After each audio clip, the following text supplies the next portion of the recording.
نخلص من هذا كله إلى أن الهداية المطلوبة في سورة الفاتحة، والتي لا يستغني عنها كل مسلم مهما وصل بدرجة التقوى والطاعة، فيبقى خائفا وجلا من أن يتزلزل قلبه أو يزيغ.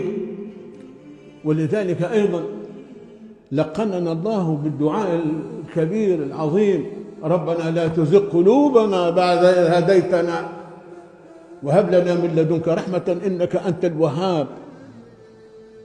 قالوا إن هذه الآية كان أبو بكر الصديق رضي الله عنه يدعو بها في سجوده، يداوم عليها في سجوده، وأعظم بها من آية.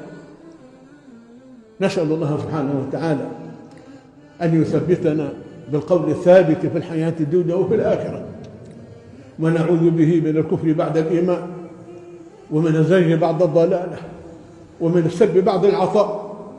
اللهم ثبتنا، اللهم ثبتنا، اللهم سلم، اللهم سلم.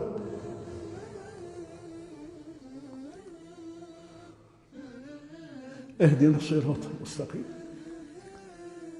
اللهم ثبتنا بالقول الثابت يا الله، اللهم ثبتنا بالقول الثابت.